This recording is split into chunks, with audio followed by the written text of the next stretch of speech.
Podem sentar, meus irmãos.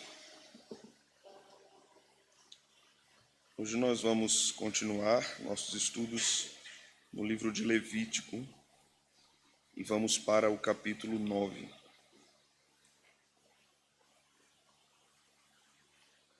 Levítico 9.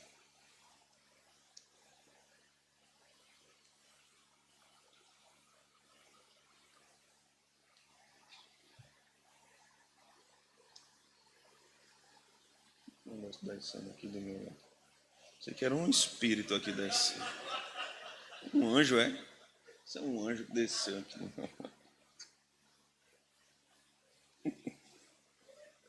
Estava quase dizendo Miguel, Arcanjo Miguel. Irmãos,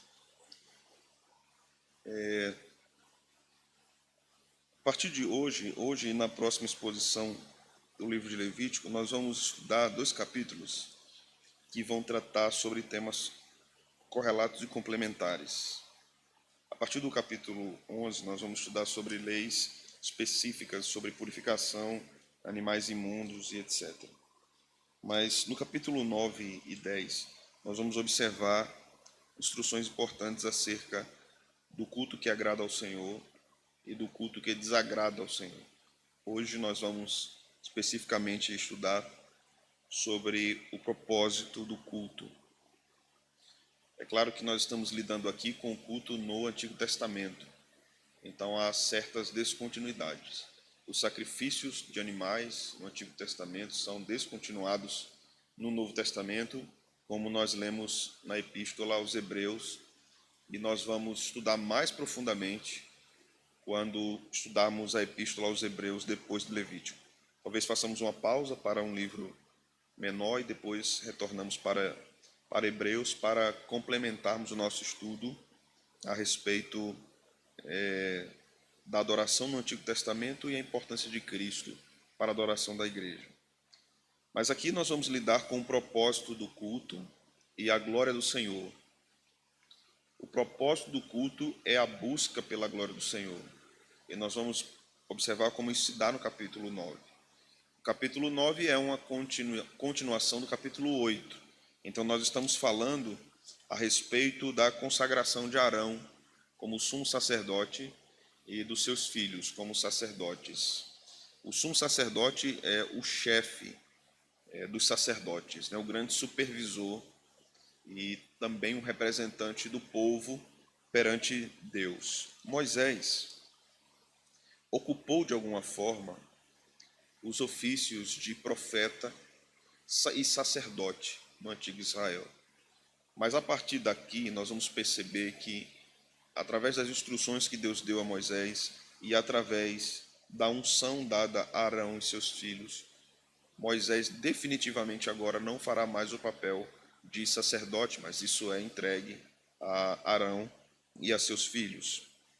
Nós vamos ler todo o capítulo 9, vamos estudar as suas partes e vamos perceber aqui coisas muito importantes a respeito da adoração do povo de Deus, tanto lá em Israel, o que Deus queria do povo, e as relações com o nosso tempo, com o que Deus requer da igreja hoje, agora, nesse período histórico, e o que Ele quer da igreja também em relação à nossa igreja, o compromisso da nossa igreja com o culto, especialmente o culto no dia do Senhor, certo? Por que especialmente o culto no dia do Senhor? Eu já falei disso aqui em outra ocasião, mas talvez alguns dos irmãos não estavam ou não tinham chegado aqui na igreja ainda. Biblicamente falando, nós temos uma diferença do culto do dia do Senhor para as outras celebrações que a igreja tem. Então a Bíblia chama o culto no dia do Senhor de culto. O dia do culto é o dia do Senhor, que é o primeiro dia da semana na Nova Aliança, certo? As outras atividades da igreja são reuniões, não são o culto. Por que esse preciosismo? Não é? Também não vou dizer que é pecado chamar culto de oração, culto de doutrina, etc. Essas nomenclaturas significa que aquela reunião terá uma ênfase na oração, né? Então, haverá adoração, mas uma ênfase na oração. Aquela outra haverá adoração, mas uma ênfase maior no ensino, um tempo maior para o ensino. Então, assim ficou convencionado chamar de culto de oração e culto de doutrina. Mas quando nós falamos de culto, nós já estamos falando de algo completo. A igreja foi acrescentando adjetivos, culto da família, culto dos jovens, culto solene. Todo culto é solene. Você já viu algum culto bíblico descontraído? Não tem, né? Numa igreja séria, não. Então, não é que seja errado falarmos culto solene, mas é uma redundância. É uma redundância teológica. Porque todo culto deve ser solene. É uma solenidade e Deus convoca o povo para essa solenidade. Eu não quero aqui também desconstruir muito do que a igreja tem falado, dito, né, ao decorrer dos anos. A nomenclatura não é o problema. O problema é quando nós não temos consciência do que é que está acontecendo. Né? Então, quando nós falamos de dia do Senhor, negligenciar esse dia ou não nos esforçarmos para adorar a Deus nesse dia é pecado. É pecado. Quando nós falamos de uma reunião de oração e de uma reunião de estudo bíblico, não temos a mesma gravidade do que no dia do Senhor. Não temos o mesmo peso. Não podemos comparar da mesma forma. É interessante que a igreja se reúna em outras ocasiões para orar, para aprender as Escrituras e etc. Mas muitas igrejas não têm condição de fazer isso. Imagina uma igreja na Grande São Paulo. Ela não se reúne 3, 4 vezes por semana como nós nos reunimos. Ela não se reúne, ela se reúne um culto só no domingo. E não lá apenas, em vários lugares do mundo, né? Porque muitas vezes é inviável ter outros trabalhos. Muitas igrejas estão em lugares perigosos. Eu tenho um amigo que é pastor numa igreja no Jardim Botânico, no Rio. É perigoso culto à noite, por causa da localidade. Então a igreja se reúne no domingo de manhã. E não é uma igreja menos bíblica, os irmãos compreendem? Não é uma igreja menos bíblica. Por isso que atentarmos para esses detalhes nas Escrituras nos ensina também a não julgarmos precipitadamente outros irmãos, né? Outras comunidades de fé. Mas vamos ler e vamos estudar esse capítulo. A partir do verso 1, capítulo 9. Ao 8º dia chamou Moisés a Arão e a seus filhos e aos anciãos de Israel, e disse a Arão: toma um bezerro para oferta pelo pecado, e um carneiro para holocausto, ambos sem defeito, e traze-os perante o Senhor. Depois dirás aos filhos de Israel: tomai um bode para oferta pelo pecado, um bezerro e um cordeiro, ambos de 1 ano e sem defeito, como holocausto, e um boi e um carneiro por oferta pacífica, para sacrificar perante o Senhor. E oferta de manjares, amassada com azeite, porquanto hoje o Senhor vos aparecerá. Essa frase é importante, irmãos. Então trouxeram o que ordenara Moisés diante da tenda da congregação, e chegou-se toda a congregação e se pôs perante o Senhor. Disse Moisés: esta coisa que o Senhor ordenou fareis, e a glória do Senhor vos aparecerá. Essa frase, novamente, é muito importante aqui. Depois disse Moisés a Arão: chega-te ao altar, faze a tua oferta pelo pecado e o teu holocausto, e faze expiação por ti e pelo povo. Depois faze a oferta do povo e a expiação por ele, como ordenou o Senhor. Chegou-se, pois, Arão ao altar e imolou o bezerro da oferta pelo pecado, que era por si mesmo. Os filhos de Arão trouxeram-lhe o sangue. Ele molhou o dedo no sangue e o pôs sobre os chifres do altar, e o resto do sangue derramou à base do altar.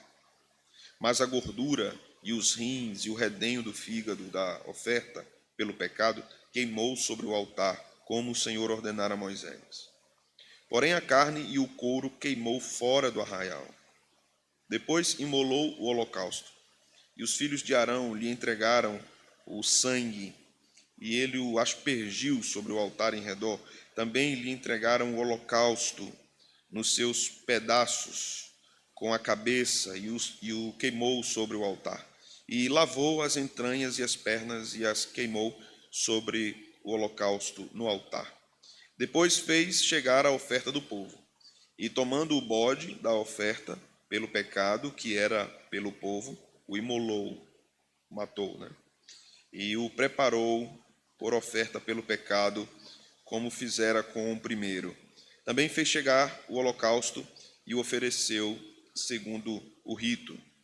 Fez chegar a oferta de manjares, e dela tomou um punhado, e queimou sobre o altar, além do holocausto da manhã.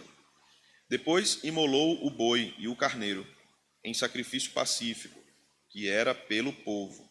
E os filhos de Arão entregaram-lhe o sangue, que aspergiu sobre o altar em redor, como também a gordura do boi e do carneiro, e a cauda, e o que cobre as entranhas, e os rins, e o redenho do fígado. E puseram a gordura sobre o peito, e ele a queimou sobre o altar. Mas o peito e a coxa direita Arão moveu por oferta movida perante o Senhor, como Moisés tinha ordenado. Depois Arão levantou as mãos para o povo e o abençoou. E desceu, havendo feito a oferta pelo pecado, e o holocausto, e a oferta pacífica. Então entraram Moisés e Arão na tenda da congregação, e saindo abençoaram o povo, e a glória do Senhor apareceu a todo o povo. E eis que, saindo fogo de diante do Senhor, consumiu o holocausto e a gordura sobre o altar. O que, vendo o povo, jubilou e prostrou-se sobre o rosto. Amém. Vamos orar? Ó Senhor Deus, pedimos que fales conosco por meio da palavra, por meio desta porção do livro de Levítico. Que o Senhor encoraje-nos, edifique-nos, esclareça-nos a mente e o coração acerca das verdades contidas aqui. Que sejamos muito edificados. Que Jesus seja o foco de nossa reflexão. Que os objetivos de Cristo para o teu povo sejam claramente provados por meio da argumentação com base no texto. Que nós saiamos convencidos do que o texto nos ensina. É isso que nós te oramos, Senhor, no nome de Cristo. Amém. Nesse capítulo, irmãos, iremos analisar muitos ensinos que se perpetuam na vida da igreja. É um erro, como eu venho dizendo aos irmãos em outras ocasiões, considerarmos que o livro de Levítico é completamente descontinuado por causa dos seus preceitos cerimoniais, dos aparatos litúrgicos concernentes ao culto israelita. Há, como disse, descontinuidade, mas há também muitas questões que são princípios que permanecem em termos éticos, em termos litúrgicos, inclusive, apontam para questões importantes para nós, para a nossa piedade pessoal, através do que está aqui. Nosso desafio é extrair do texto sagrado as verdades para a vida da igreja. Então, nesse capítulo, temos mais ensinos sobre adoração pública, sobre o dia do Senhor. É a primeira oportunidade que nós vamos tratar sobre o dia do Senhor no livro de Levítico. E há uma peculiaridade aqui quando tratamos sobre o dia do Senhor, porque aqui o dia do Senhor é no nosso domingo. Não sei se vocês repararam isso.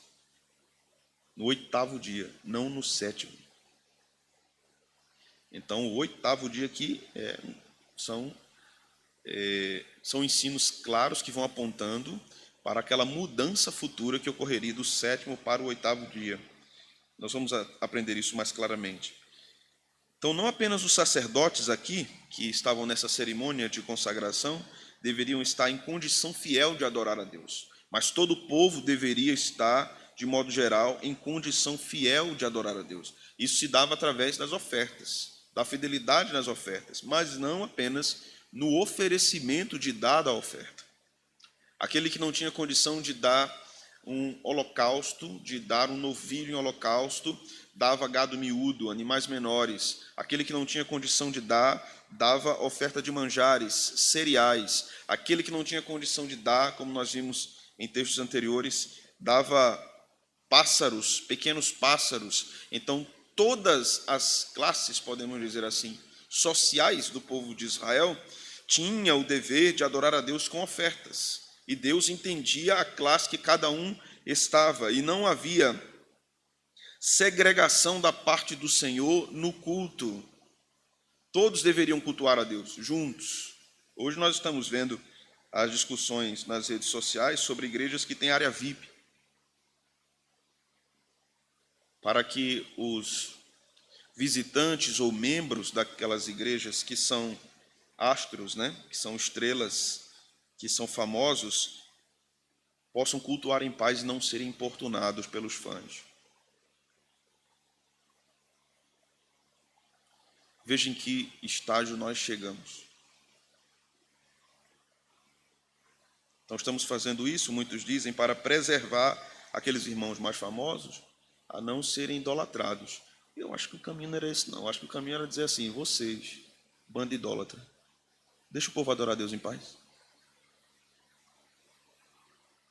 Mas quando nós começamos a observar o que está acontecendo no nosso tempo, à luz da pós-modernidade, não à luz das Escrituras, o texto de Levítico principalmente vai nos mostrar que pobres e mais abastados cultuavam a Deus juntos, e eles estavam no mesmo arraial. A oferta era diferente por causa da condição financeira, mas eles estavam no mesmo culto. Assim como Deus aceitou a oferta de Salomão, uma grande oferta, Deus aceitou a oferta da viúva pobre, uma pequena oferta. A questão que envolve a oferta são duas. A primeira é a generosidade do coração. Generosidade do coração. E a segunda é a disposição alegre em dedicar a oferta.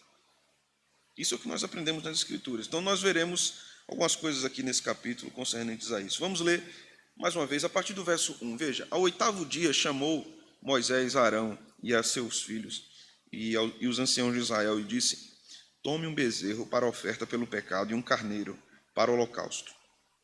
Então aqui nós temos oferta pelo pecado e holocausto, certo? Nós temos aqui expiação, reconciliação, nessas duas ofertas. Ambos os animais devem ser sem defeito e traze-os perante o Senhor.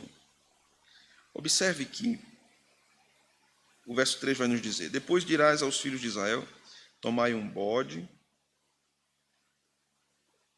para oferta pelo pecado, um bezerro e um cordeiro, ambos de 1 ano, sem defeito, como holocausto. Verso 4. E um boi e um carneiro por oferta pacífica, para sacrificar, a ideia da oferta pacífica, a ideia da comunhão, né? Para sacrificar perante o Senhor a oferta de manjares, amassada com azeite, porquanto hoje o Senhor vos aparecerá. Isso deveria ser feito em que dia? Por que no 8º dia? Nós vamos pesquisar um pouco sobre isso. Vá comigo para Levítico 8, veja o verso 33, você está perto dele aí. Também da porta da tenda da congregação não saireis por 7 dias, até ao dia em que se cumprirem os dias da vossa consagração. Isso está falando dos sacerdotes, né? Os sacerdotes tinham que cumprir isso. Não saiam por 7 dias, até o dia em que se cumprirem os dias da vossa consagração. Porquanto por 7 dias o Senhor vos consagrará. Então, no 8º dia, como diz o verso 1, ao 8º dia chamou Moisés e Arão. Então nós temos aqui uma relação do 8º dia com a dedicação a Deus, ao culto a Deus. Veja Levítico 22, versículo 27. Nós vamos ler alguns textos aqui em Levítico, para nós entendermos essa questão relacionada ao 8º dia. Levítico 22, 27.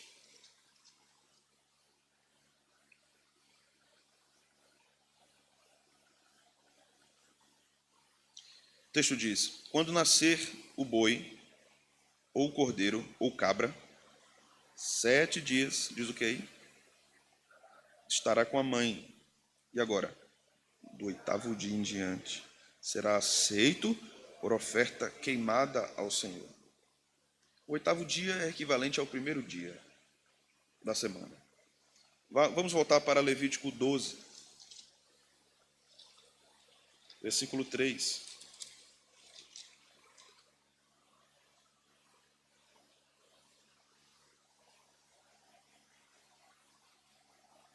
Veja o que diz. Vamos ler juntos? E no 8º dia se circuncidará o menino, a carne do seu prepúcio. Esse era o sinal sacramental dado aos meninos. No seu prepúcio, no seu órgão genital, o menino era marcado ao 8º dia. Aquele era um símbolo de dedicação da criança a Deus. Os filhos estavam sendo dedicados a Deus. Agora vejamos o capítulo 14, a partir do versículo 8. Vamos ler do 8 ao 10 e depois o 23. 14, do 8 ao 10, depois o 23.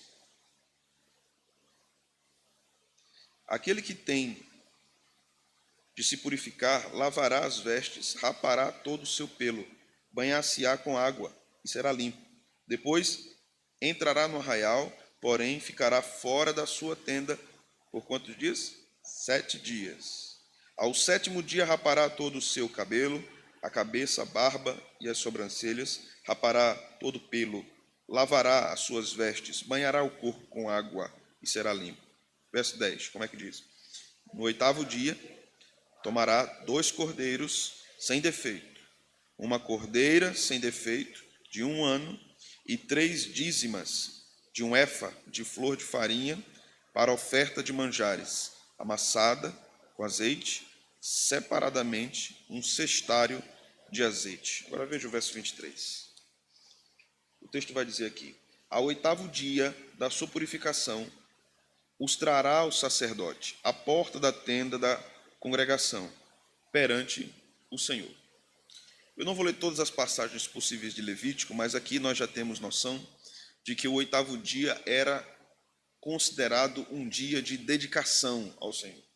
Embora na antiga aliança o 7º dia fosse o dia do ajuntamento, o dia do culto, conhecido Shabá.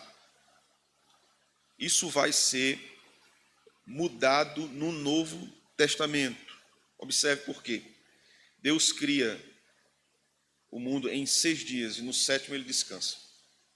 Então o padrão de descanso é dado ao povo a partir do padrão da criação. Obviamente Deus não se cansa, né? Não se cansa nem se fadiga. Então a ideia de Deus descansar é Deus cessar a obra da criação. Aquele ensino lá em Gênesis era muito importante, porque os hebreus estavam há mais de 400 anos no Egito, sem folga, trabalhando de sol a sol todos os dias. E agora o povo sairia para a terra prometida, para Canaã, enfrentaria aquele deserto. Então Deus estava reeducando o povo, que o povo precisava parar um dia. Como Deus descansou no 7º, o povo precisava parar no 7º dia. Quando nós, então, observamos que o padrão da criação é Deus trabalhar 6 dias e parar no 7º, descansar no 7º, agora nós precisamos observar o padrão da nova criação. Quando falamos nova criação, não estamos falando ainda da volta de Cristo, estamos falando aqui. A nova criação começa com a obra de Cristo consumada. Jesus morre na sexta-feira, assim como morreu o cordeiro. Ele fica sepultado no sábado e ele ressuscita no 8º dia, no primeiro dia da semana. Ali ele estava não apenas dedicado ao seu Pai, mas toda a igreja seguiria esse exemplo e se reuniria no primeiro dia da semana para cultuar a Deus, dedicando sua adoração a Deus. Na antiga aliança, o povo trabalhava 6 dias, descansava no 7º para adorar ao Senhor. Na nova aliança, o povo descansa no primeiro dia, descansa em Cristo no primeiro dia, no culto público, e trabalha o restante dos dias. É uma mudança. Por isso que muitos não entendem, inclusive evangélicos, por que as igrejas de tradição mais reformadas guardam o dia do Senhor, guardam o primeiro dia da semana, ou mesmo outros grupos religiosos, como adventistas, não entendem por que nós guardamos o primeiro dia da semana e não o sétimo dia, porque houve essa mudança na história da redenção feita pelo próprio Deus, e que não foi algo inventado por Cristo ou por Paulo. Nós estamos vendo nos textos de Levítico que Deus já estava fazendo apontamentos. Em outros lugares de Levítico, nós vamos perceber que Deus chama o oitavo dia de Shabá, ou dia de descanso. Mas no Novo Testamento nós vamos observar algumas coisas também importantes sobre isso. Vamos para Atos capítulo 20, versículo 7.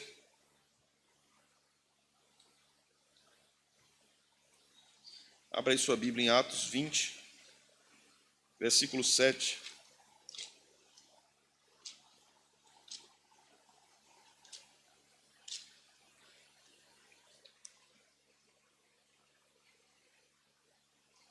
O texto diz assim: no primeiro dia da semana, estando nós reunidos, o que diz agora?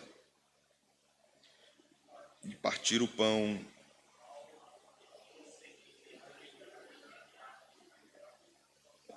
exortava-os, prolongou o discurso até a meia-noite. O povo estava reunido no primeiro dia. Que dia era esse? O que nós chamamos de domingo, né? Na tradição judaica você não chama domingo. Era o primeiro dia, ou o oitavo dia. Então, esse texto já mostra que a igreja começou a se reunir no primeiro dia da semana por causa da ressurreição. Agora vá para 1 Coríntios capítulo 16, versículo de número 2.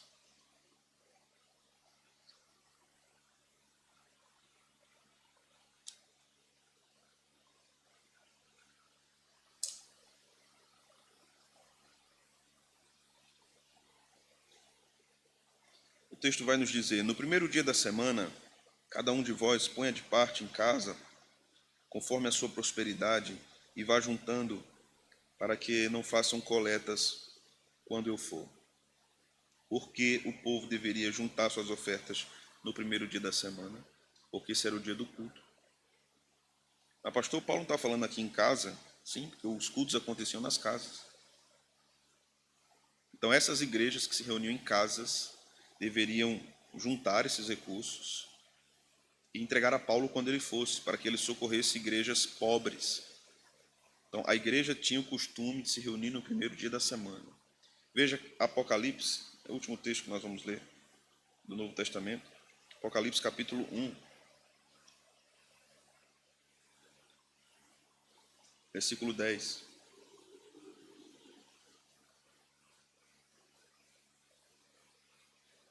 O texto diz: achei-me em espírito no dia do Senhor, e ouvi por detrás de mim grande voz, como de trombeta.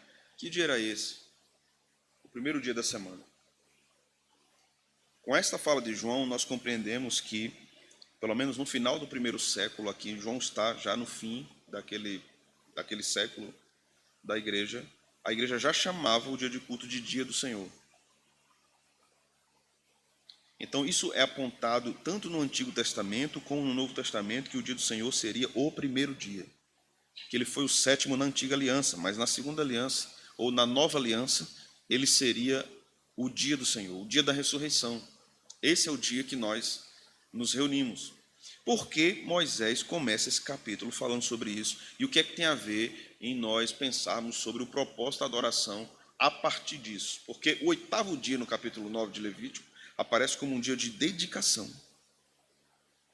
E nós devemos aprender aqui que este é o dia que o Senhor nos deu para nos dedicarmos a Ele. Esse dia é o dia mais importante da nossa semana. O primeiro dia da semana. Muitos cristãos secularizados ainda continuam achando que qualquer dia é dia de adoração. A visão deles, o entendimento deles ainda é muito raquítico e infantil sobre o dia do Senhor. Obviamente, nós vivemos para Deus e todos os nossos dias são de Deus. Paulo vai dizer que nele vivemos, nos movemos e existimos. Mas a Escritura vai dizer que Deus estabeleceu um dia próprio, E se um dos propósitos da adoração, ou melhor, se o maior propósito da adoração é glorificar a Deus, a obediência a esse mandamento é fundamental. Porque nós não podemos glorificar a Deus na adoração se nós desobedecemos o que Ele diz. As nossas vidas são dedicadas a Deus no dia do Senhor em relação ao culto ou não? Ou nós escolhemos outras coisas, outras possibilidades, ou nós priorizamos qualquer outra coisa menos o dia do Senhor? Será que o dia do Senhor para nós só é algo praticável quando dá? Então, quando der, eu vou no domingo. Deus sabe o meu coração, sabe que o seu coração é profundamente rebelde aos seus mandamentos. Não é quando dá, o dia pertence a Ele. Ele diz, o dia é meu, o dia do Senhor, o dia é meu, e você dedica o seu dia a mim.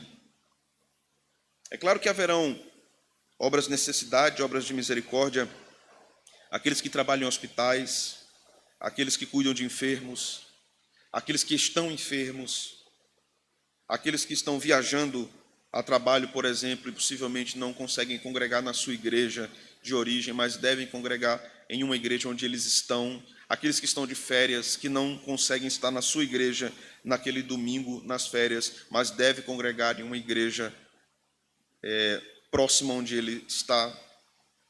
Se alguém muda-se de cidade e vai para outra, a primeira coisa que o crente se preocupa é onde é que eu vou congregar.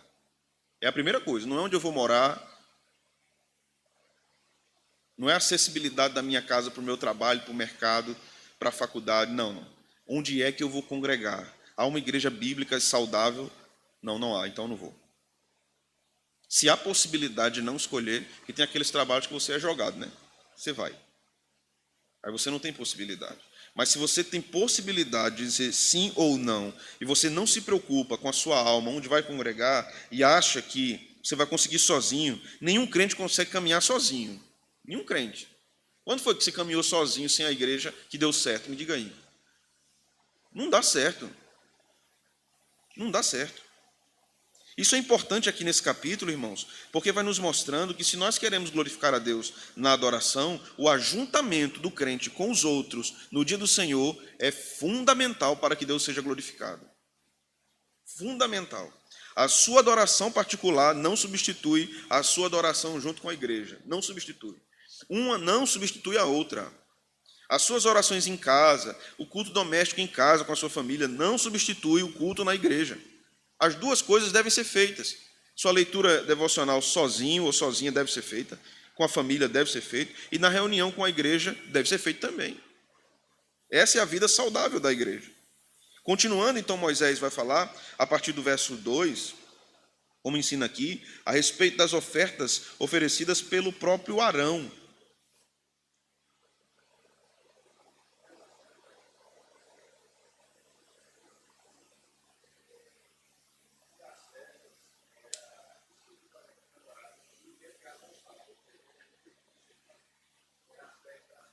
Sim.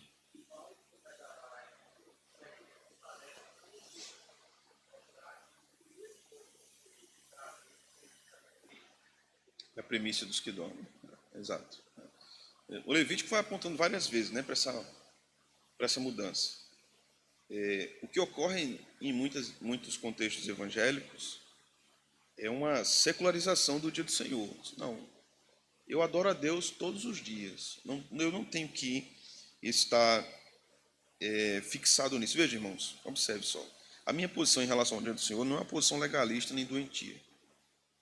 Mas eu procuro manter uma posição bíblica. O dia do Senhor não é um dia que seja um peso para nós. Deve ser um dia deleitoso, é um privilégio estar na casa do Senhor.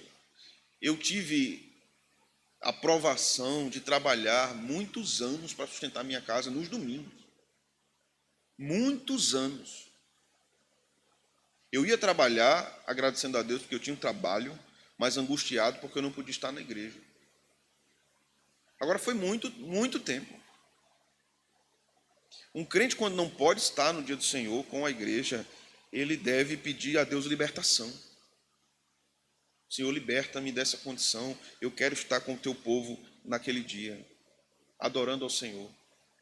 Os puritanos diziam que o dia do Senhor é o banquete da alma, irmãos. A feira da alma. O Senhor manifesta-se de modo diferenciado no dia do Senhor. Nós vamos perceber aqui o que acontece no final desse culto aqui de consagração dos sacerdotes, né? Então, voltando aqui, Arão precisava oferecer oferta pelo pecado, porque ele era impuro, porque ele precisava de purificação. Embora ele fosse consagrado ao Senhor para o serviço, e os sacerdotes fossem consagrados ao serviço, eles deveriam se purificar para o serviço do Senhor constantemente. O Novo Testamento nos fala sobre isso também na vida dos ministros, em Tito, capítulo 1. Os líderes da igreja precisam ter uma vida à altura dos seus papéis. À altura dos seus papéis. A exigência do Senhor pela vida santificada dos seus ministros é elevadíssima. Obviamente eles são mortais, são pecadores, mas o Senhor tem um padrão elevado para os seus ministros. O ministro em pecado, estou fazendo aqui uma referência do trabalho dos sacerdotes com o trabalho dos ministros da igreja. Um ministro que não tem uma vida santificada pode atrair juízo de Deus sobre uma congregação. Nós vamos ver isso no capítulo seguinte. Nos versículos 3 a 5, nós vamos perceber que aqui também devemos ter a oferta pelo povo. O povo precisava de um mediador, e o sumo sacerdote era esse mediador naquele período. Arão representava Deus e representava o povo diante de Deus. Ele tinha uma função central no culto naquele período. E essa função de Arão aponta, mesmo sendo ele falho, aponta para Cristo como sumo sacerdote perfeito, como nós lemos lá em Hebreus. Então, isso era algo importante. Veja o verso 4.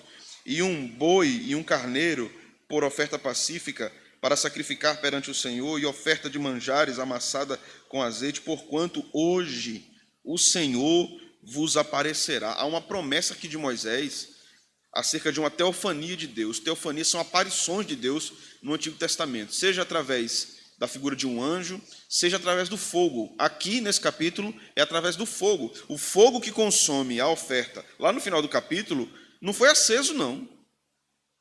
Os sacerdotes não fizeram braseiro e não produziram fogo. Foi Deus que visitou a oferta com fogo. Aquilo era a presença de Deus. Essa questão relacionada ao sacrifício é de muita importância para nós. O sacrifício de animais cessou. Nós não temos sacrifício de animais hoje mais. O catolicismo romano vai dizer que todas as vezes que a missa acontece, que a Eucaristia é dada, e o sacerdote ora, reza, né? Oferecendo a hóstia, oferecendo o vinho, Cristo está morrendo novamente, está sendo sacrificado novamente. Essa não é uma verdade bíblica. A Bíblia diz que o Cordeiro de Deus morreu uma vez por todas, e o sacrifício é perfeito. Ele não morre de novo. Nós não cremos nisso que o catolicismo diz, mas aqui há um aspecto importante a considerarmos e aplicarmos olhando para Levítico e para a morte dos animais no culto. Qual é o aspecto? O aspecto para nós, para a igreja evangélica, para os evangélicos, é que esse sacrifício e morte desses animais nos lembram sobre o sacrifício, sobre a morte de Cristo. E esse fato deve ser lembrado no culto da igreja, sempre. Sempre. Por isso que eu não concordo com esse negócio de culto da família. Do primeiro domingo é culto da família. Então a gente só vai falar da família, vai cantar sobre família, vai ler texto de família. Onde é que ficou Jesus? Não, a gente vai falar da família. Outro culto é o culto de Jesus. E quem vai falar só da família. Todos os cultos a igreja deve lembrar desse sacrifício. E que ele era inocente e nós somos culpados. Irmão, se nós tivéssemos essa consciência dominicalmente, de que um inocente morreu por culpados. Nós esquecemos disso, irmãos. Nós nos habituamos com o sagrado. Nós nos acostumamos com a nossa relação com o sagrado, com o divino. Nós subimos à casa de Deus para o culto dispersos, abusados, indispostos. querendo que acabe logo para ir comer, querendo que acabe logo para ir dormir. Nós subimos à casa do Senhor muitas vezes por uma obrigação que nos move, mas não movidos pela consciência de que eu deveria ser julgado e condenado, mas Jesus foi julgado e condenado no meu lugar.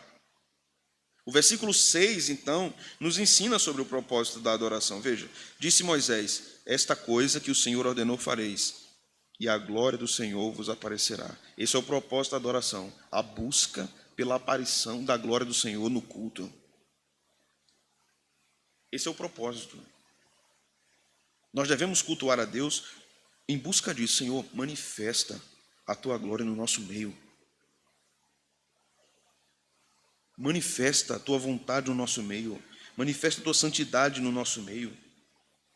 O fogo vem do próprio Deus aqui, né? Anteriormente, o texto levítico vai dizer que o fogo arderá continuamente no altar e não se apagará, porque os sacerdotes precisavam manter aquele fogo que Deus acendeu. Eles precisavam manter aquilo aceso. Essa é uma expressão técnica para a glória de Deus, para a presença de Deus. Para o que Moisés diz aqui, ele vos aparecerá, o Senhor vos aparecerá. Essa glória do Senhor, irmãos, essa presença de Deus apontada aqui, mostrada aqui, também nos direciona para algo mais alto, porque João diz no seu evangelho que Cristo habitou entre nós. Deus não visita mais o povo com fogo. Ele está no meio do povo, por meio do seu Filho, por causa da obra da ressurreição. Algumas questões aqui práticas para nós, irmãos. Vimos que o propósito da adoração é a glória de Deus, sua manifestação no meio do povo. Nós devemos buscar isso. Isso nos ensina que devemos cultivar uma santa expectativa pela manifestação de Deus no culto. Você já sentiu ansiedade porque queria que o Brasil ganhasse uma Copa do Mundo? Você já ficou ansioso quando seu filho estava perto de nascer? Quando sua esposa entrou na sala? Aquela ansiedade de ver. Você já ficou ansioso ou na expectativa de algo muito bom que estava para acontecer? É esse tipo de coisa que a gente deve buscar em relação ao culto e em relação à manifestação da glória de Deus. Os nossos corações devem piedosamente pedir ao Senhor, no dia anterior principalmente: Senhor, amanhã, no dia santo, mostra a tua glória no nosso meio. Usa os ministros, Senhor, usa os pregadores, revela Cristo aos pecadores, converte corações. Aprendemos, irmãos, que o amor que devemos ter pelo dia do Senhor e pelo culto não deve ser algo legalista ou doentio, mas com a santa expectativa. Rogos a Deus, pedidos a Deus: Senhor, fala conosco, perdoa-nos, restaura-nos, visita-nos. Aqui nós vamos aprender que essa busca deleitosa pela presença de Deus, quando nós realmente aprendemos sobre isso, é um manancial para nós. Um manancial para nós. Como é triste ouvirmos que um crente não veio ao dia do Senhor por qualquer motivo fútil. Porque eu estou triste. Porque eu não passei na prova. Porque eu estou indisposto. Depende da indisposição, né? Se for uma enfermidade, realmente é compreensível. Mas vocês acham que, humanamente falando, eu estou sempre disposto a pregar? Acham mesmo?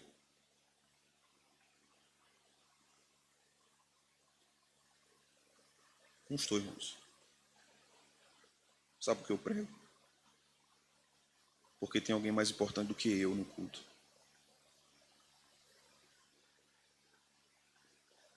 Você acha que toda quinta-feira eu quero falar 1h20, 1h30? Não, irmãos. A minha carne tem disposições viciosas, mas há alguém maior do que eu. E eu tenho que educar a minha mente, o meu coração e o meu corpo também, com a verdade de que a presença dele é a coisa mais importante na minha vida. Eu já estive em cultos, é aqui na nossa igreja, completamente vencido pelo abatimento e pela tristeza. E eu tinha que pregar. Completamente vencido, como se eu estivesse algemado. De dizer, Senhor, eu não tenho condição emocional de levantar minha cabeça e pregar para a tua igreja.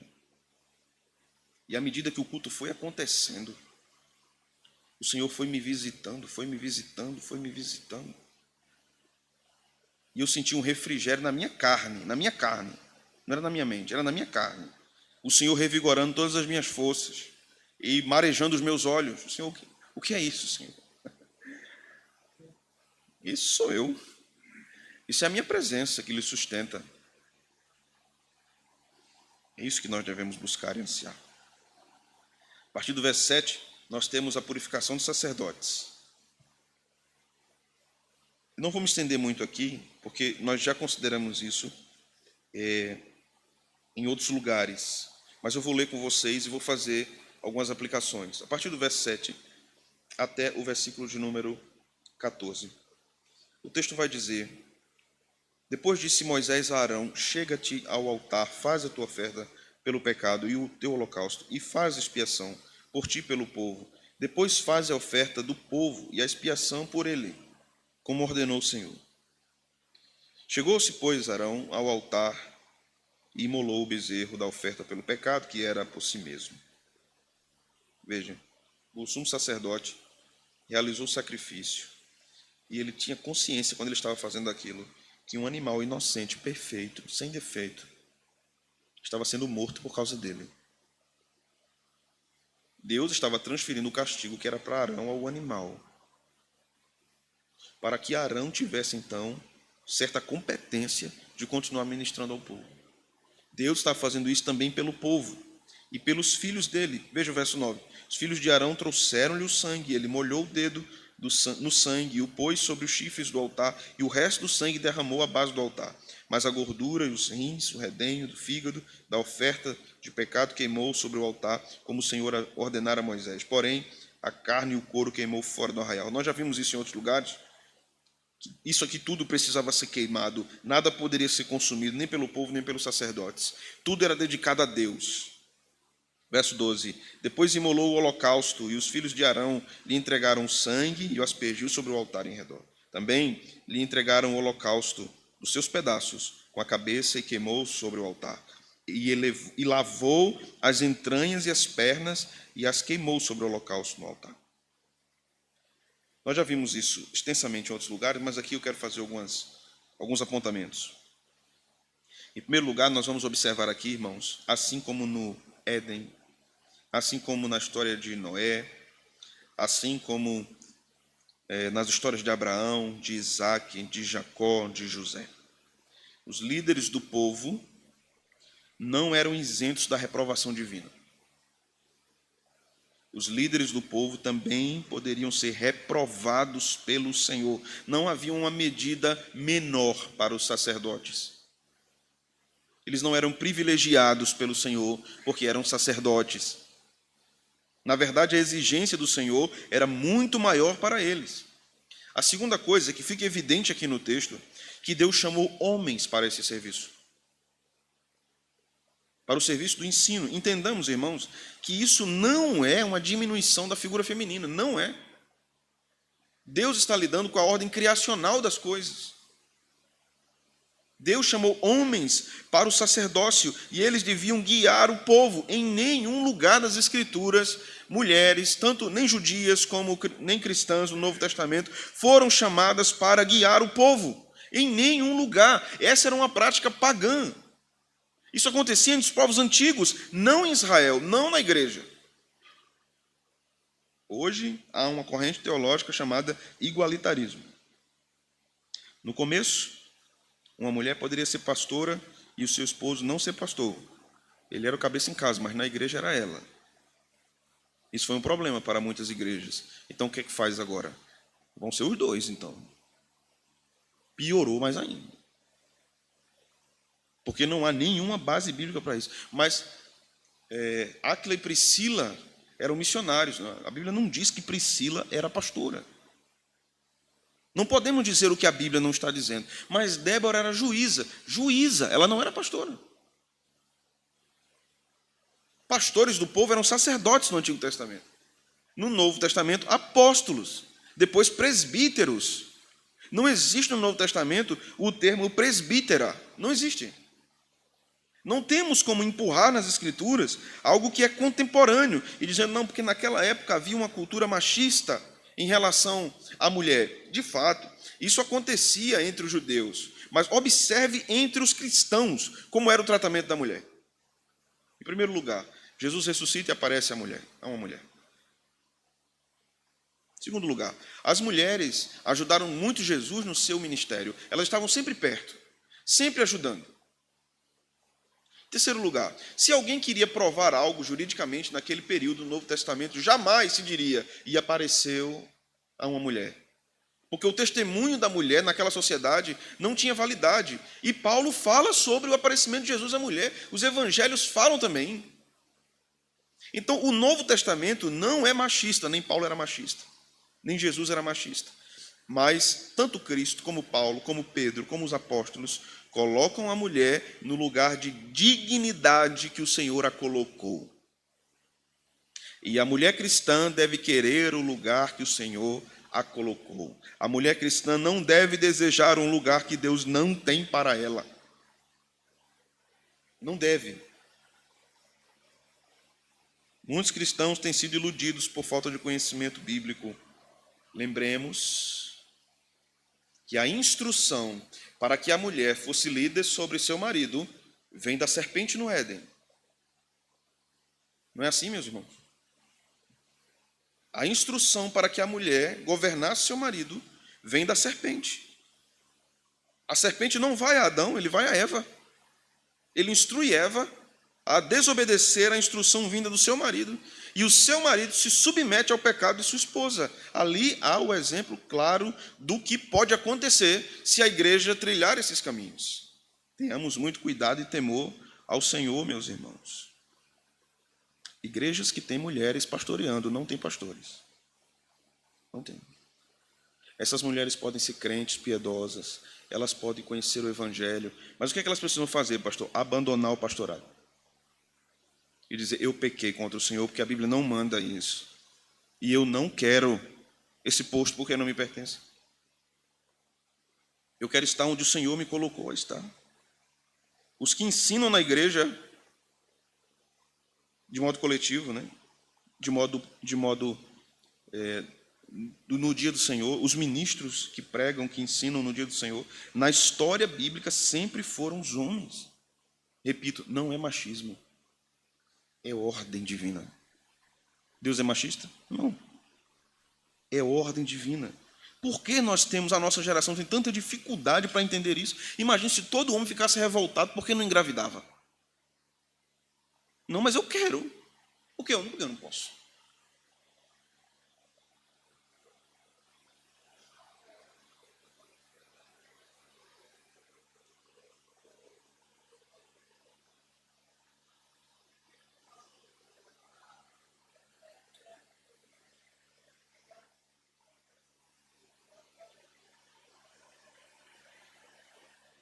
O meu maior problema é na igreja. O meu maior problema é na igreja. Se a liderança, aí, no caso de intervalos bíblicos, né, grupos de estudo, se a liderança aí for uma mediação para organizar a coisa, não tenho nenhum problema com isso. E se há uma necessidade de acontecer um trabalho desse, e os homens estão acovardados e fugitivos disso, as meninas querem fazer o trabalho, façam. Mas é importante que os homens assumissem a sua posição. Via de regra, assim, agora um adendo a partir disso que Jéssica perguntou. Via de regra, as mulheres são muito mais envolvidas com a obra do Senhor do que os homens. E eu não quero, com essa minha fala, desmerecer o trabalho das minhas irmãs, de jeito nenhum. Não é isso. Elas são muito mais doadas ao serviço do Senhor. É mais fácil você ver uma viúva na igreja se doando mais ao trabalho do Senhor do que um viúvo. É mais fácil você ver mulheres mais dedicadas ao trabalho do Senhor do que os próprios homens. Isso é muito bom para a igreja. E a igreja não seria o que ela é sem o trabalho das mulheres. Elas são uma bênção na igreja. Sim, mas aí elas ocupam uma função que Deus delegou a elas, de auxiliadoras. Não é assim que a Bíblia diz? Que a mulher é uma auxiliadora. No trabalho do Senhor, da mesma forma, uma auxiliadora. Sim,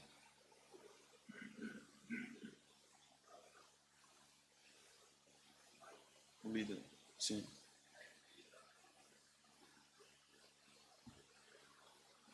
sim,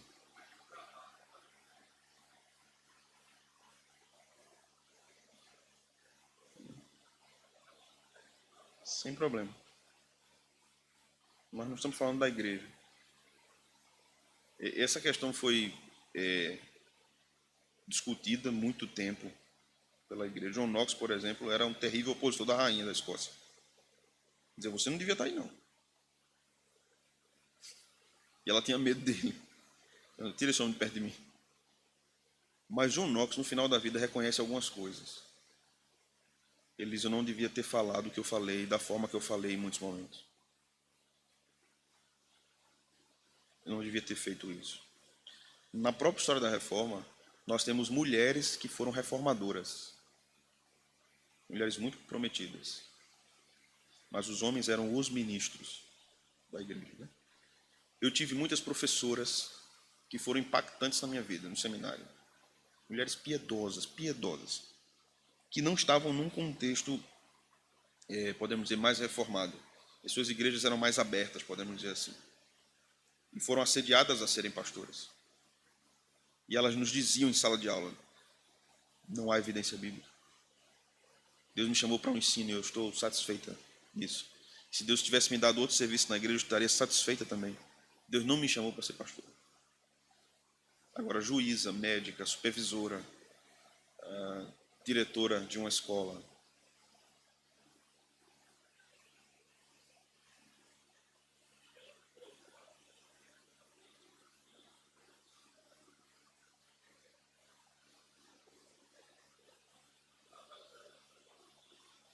Sim,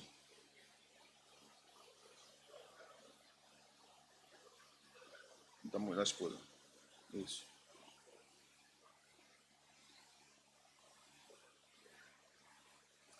Positivo.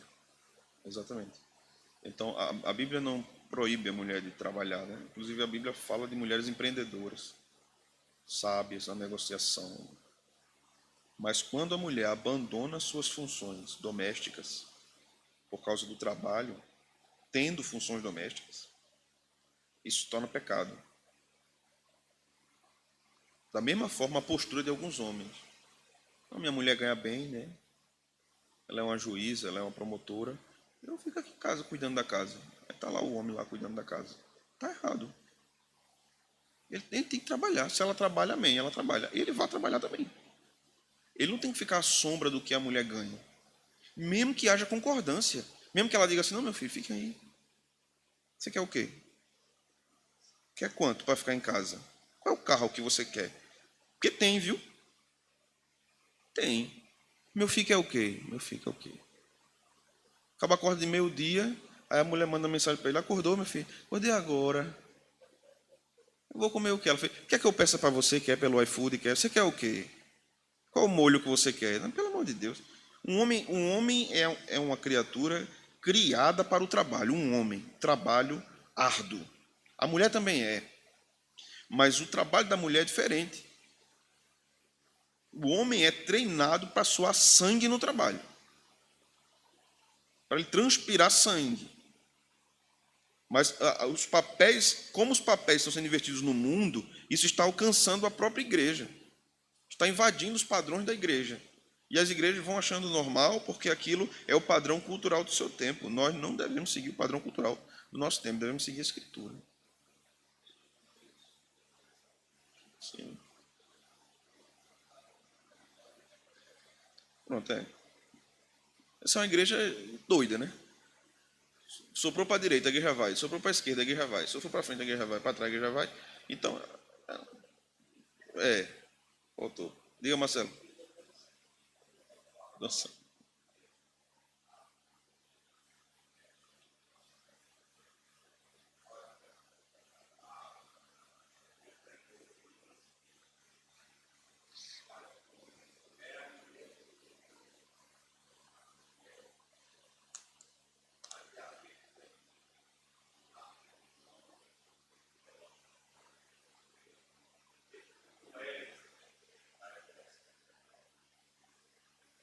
Sim, sim.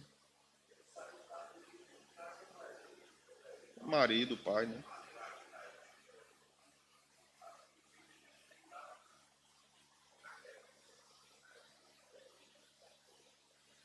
É a mesma coisa, esse exemplo de Marcelo é a mesma coisa de alguém chegar aqui e dizer assim, por favor, irmão, você pode sair daqui da frente do ar-condicionado porque eu quero sentar aqui que eu sou policial. Sim, você é policial? Aí cada um que chegue, né? Tudo bem, eu sou professor, eu quero ficar aqui nessa parte aqui. Você pode sair daqui, por favor? Eu lembro que eu era jovenzinho na igreja, tinha uma irmã que tinha um canto dela na igreja que ninguém sentava, né? E eu estava chegando na igreja, eu me sentei. Quando ela chegou, ela fez, com licença, bom dia, a paz do Senhor. Eu disse, minha irmã, você pode sair do meu lugar, meu filho? Quando eu olhei, a igreja estava vazia. Eu digo, mas rapaz, parece que esse lugar é meu, por favor, você se levanta, por gentileza? Deus abençoe você, viu? Eu digo, tá certo, irmão. Agora, imagine se todo mundo pensasse dessa forma, né? Então, até uma mulher, esse exemplo de Marcelo, essa fala de Marcelo foi muito boa. Porque mesmo que uma mulher tenha um alto posto social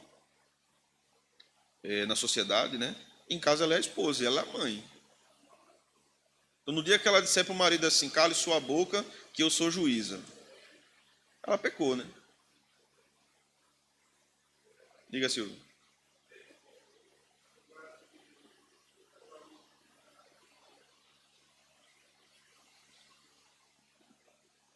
Pode, pode sim. Qual é a minha dificuldade com isso? Tem inúmeras irmãs que estão fazendo trabalho missionário, um trabalho extraordinário em várias áreas. Tem muitas mulheres que estão trabalhando entre mulheres muçulmanas. Há muitas mulheres muçulmanas convertidas por causa desse trabalho. Há muitas mulheres fazendo trabalho com mulheres que foram abusadas sexualmente. Então, são áreas que somente mulheres cristãs podem entrar para fazer o trabalho de evangelização. Os homens não vão conseguir fazer aquele trabalho. Trabalho com crianças, via de regra, sejamos sinceros, você fica mais confiante com uma mulher trabalhando com a criança do que com homens. Então, você vai numa escola, primeira infância, pequenininho, aí é um professor, né? Pode ser um homem íntegro, um profissional excelente, mas a maioria dos pais vai dizer assim, eu queria uma mulher. Porque a figura da mulher, em certos contextos, inspira certa segurança, integridade. Né? É. Então, é uma coisa muito interessante isso que pode ser usado para o reino de Deus. O que é missionário? Missionário é o que sai de sua terra e vai para outro lugar e faz um trabalho ali. Então, o trabalho pode ser feito de várias formas. Agora, o que é que eu não concordo é quando a mulher é missionária e ela vai ser pastora de uma igreja no campo missionário. Ela pode começar o trabalho, eu já vi várias mulheres fazendo isso, começarem a plantar uma igreja evangelizando crianças. E o trabalho foi crescendo, as crianças foram chegando, os pais foram se convertendo e a igreja começou a ser formada. Quando isso começa a tomar forma de igreja, o que é que essa irmã missionária deve fazer? Opa, o meu trabalho é limitado, irmãos. Se o grupo está ligado a uma denominação, precisa vir um pastor para cá, inclusive para ministrar ceia, para batizar, tudo isso. Então a mulher pode fazer esse trabalho sem nenhum problema, entendendo os seus limites, assim como homens também. Porque você pode ter homens que são missionários, mas eles não são pastores. Eles têm uma grandiosa habilidade de juntar pessoas, de evangelizar, de comunicar o evangelho. Mas eles não têm a mínima habilidade de gerir uma igreja. Existe muito isso. E o que é que acontece em muitos casos? Aquele que tem uma grande habilidade de juntar, de evangelizar, de dar forma à coisa, que teima em continuar, o que é que acontece com o trabalho depois? Declínio. Porque os dons dele vão até aqui. Então, pronto, plantei, juntei, terminei. Como existem aqueles que foram chamados para apacentar, para ensinar, mas eles não têm os dons para juntar, para atrair essas pessoas. Então, o que é que deve acontecer no reino de Deus, né, na igreja? O que foi que Deus me confiou e até onde Deus me permite ir fazendo o meu trabalho. Então, eu vou fazer isso de modo satisfeito e feliz com o que Deus me entregou, sem ficar almejando coisas que Deus não tem para mim. Então, eu posso ser muito satisfeito naquilo que Deus me concedeu. Na minha adolescência, final da minha adolescência, quando eu fui para o seminário, eu queria muito ir para a África, muito. Aí Deus disse, não vai. Vai ser pastor no Nordeste. Nem no Nordeste tu vai sair, eu acho. Eu não vou sair. Nem do teu estado tu vai sair. Mas muitos amigos meus foram. Nem sempre o nosso desejo corresponde à vontade de Deus. Paulo queria ir para alguns lugares, o Espírito Santo disse, não vai. Então a gente precisa só entender o limite que Deus tem para nós. Né? Mais alguma pergunta, irmãos?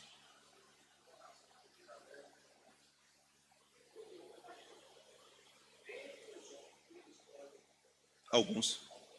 Alguns.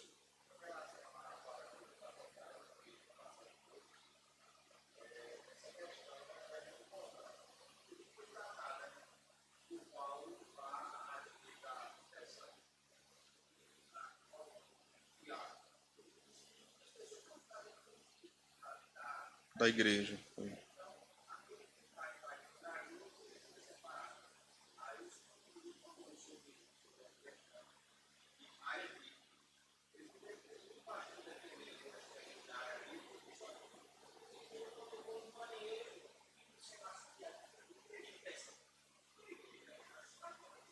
É mesmo. Eu concordo com você, eu concordo com você. Mas essa cultura de pastores idolatrados é alimentada pelos próprios pastores. Eles alimentam isso, eles gostam disso. Porque eles podem cortar isso pela raiz. Cortar isso pela raiz. Inclusive no seu próprio rebanho, né? Que Deus guarde os pastores. Voltando aqui, irmãos, do verso 15 em diante, nós temos a purificação do povo.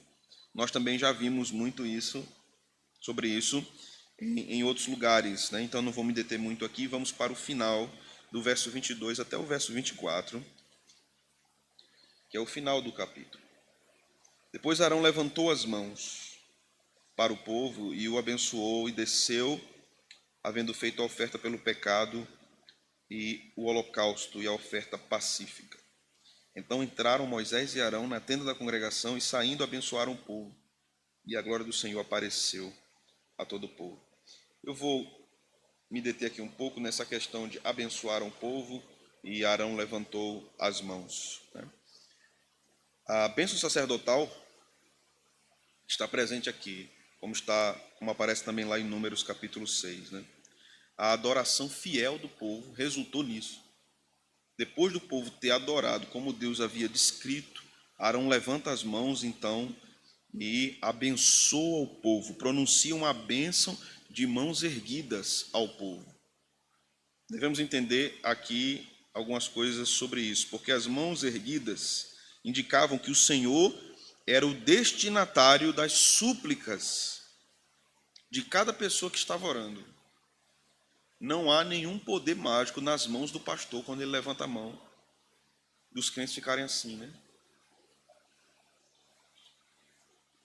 Não tem. Não tem. Veja o Salmo 141, versículo 2. Salmo 141, verso 2.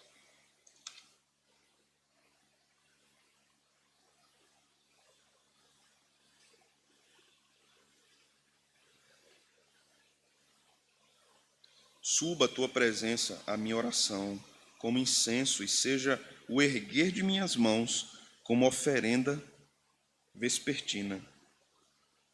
Então Arão levanta as mãos suplicando as bênçãos de Deus sobre o povo, porque o povo foi obediente no culto. Nós temos até hoje a prática nas igrejas históricas, né, da bênção apostólica. Algumas coisas precisam ser ditas sobre a bênção apostólica. Está lá em 2 Coríntios 13, 13, né? A graça do Senhor Jesus Cristo, o amor de Deus Pai e a consolação do Espírito Santo. Esta frase não é mágica. Certo, irmãos? Não é mágica. E não há, sejamos honestos, nenhuma recomendação bíblica para que ela seja proferida. Nenhuma. É pecado, pastor? Não. Por que não é? Porque é a Bíblia que está sendo pronunciada. É a Bíblia. Então não se configura erro Mas a igreja não ter a bênção apostólica no culto. Meu Deus, não teve a bênção apostólica. Meu Deus, que pecado terrível. Essa igreja não tem a bênção apostólica. Não é pecado, irmão. Quando há esse... E isso é bem confuso muitas vezes no meio dos evangélicos, né?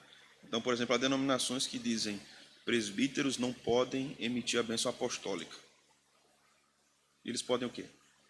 A bênção sacerdotal de Arão. Por quê? Porque a bênção apostólica é só os pastores que podem. Certo? Beleza. Onde é que está dizendo?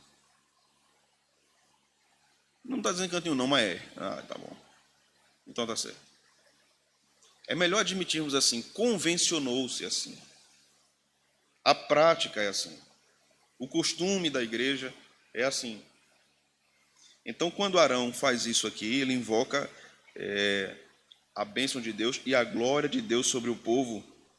Depois da bênção proclamada, então, o Senhor veio ao povo e respondeu à adoração. Deus apareceu. Isso está no verso 24, né? Parte B do verso 23 e o verso 24. Veja. E saindo abençoaram o povo e a glória do Senhor apareceu a todo o povo. O que era a glória do Senhor? Era o fogo. E eis que saindo fogo de diante do Senhor, consumiu o holocausto e a gordura sobre o altar. O que vendo o povo a glória do Senhor, jubilou e prostrou-se em terra. O propósito da adoração foi cumprido. O Deus do monte havia se tornado o Deus da tenda para o povo. Deus estava próximo. Deus estava com prazer sobre o culto do povo. E aí nós devemos nos perguntar, Deus tem prazer no nosso culto? O autor aos Hebreus nos diz algo maravilhoso com respeito ao culto. Ele fala sobre a adoração e o sacrifício de Jesus em Hebreus 10. O sacrifício de Jesus é o que nos move para o culto. Sem Cristo não há aceitação da parte de Deus. Não há culto aceito na parte de Deus. Nosso culto, muito além de ser resumido aos elementos bíblicos, deve ser uma adoração sincera a Cristo, ao Pai e ao Espírito Santo de Deus. Nós não subimos ao culto apenas para cantarmos, não para ouvirmos, mas para aprendermos e vivermos.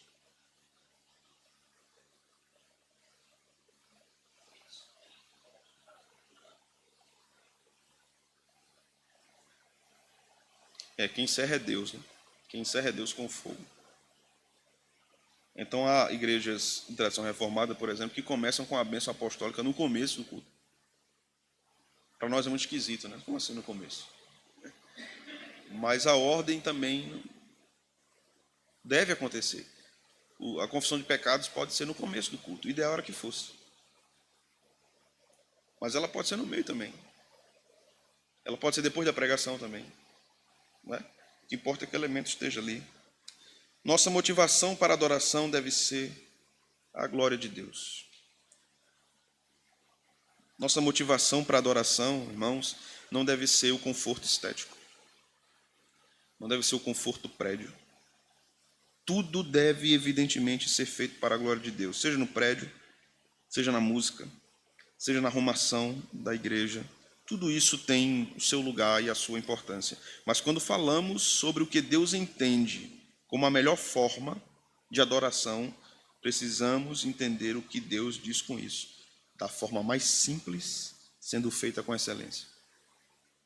Esse é o culto que Deus se agrada, da forma mais simples, sendo feito com excelência. A inconstância é o pecado que mais assola os cristãos que pecam contra o culto a Deus. É o problema da maioria dos cristãos quando se refere à adoração. Não, o maior problema não é nem os elementos do culto em muitas igrejas. O maior problema é a inconstância do povo em adorar. O objetivo do adorador é a glória do Senhor e não ele mesmo. O objetivo do adorador não é o que ele vai sentir, mas é a glória de Deus. O centro da adoração é Cristo e não sou eu, não é você. Você não é o centro de Deus. Você não é o centro da atenção de Deus. Você não é o sol. O sol é Ele, o sol da justiça. Não haverá, irmãos, verdadeira adoração se Cristo não estiver no centro de tudo. Eu quero terminar dizendo o seguinte para vocês. Não nos esqueçamos que para que nossa adoração seja recebida por um Deus santo, houve uma morte, a morte de um inocente, a morte de Cristo. Houve dor, houve humilhação, o Filho morreu como holocausto e oferta pelo pecado. Então, meus irmãos, no nome de Cristo, não sejamos indiferentes, não sejamos negligentes na adoração. Um preço muito alto foi pago para que pudéssemos ter acesso ao trono da graça. Muito alto.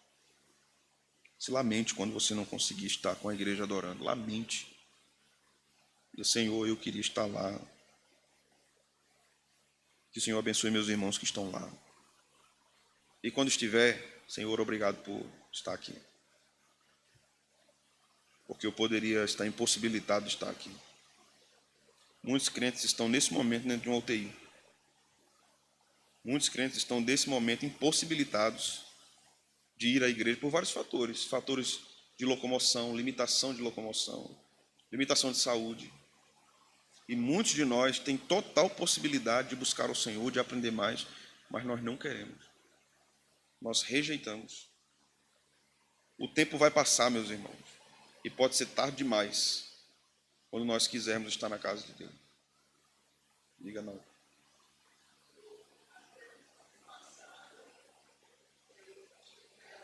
Foi, sério. Se eu estivesse perto, eu fazia assim.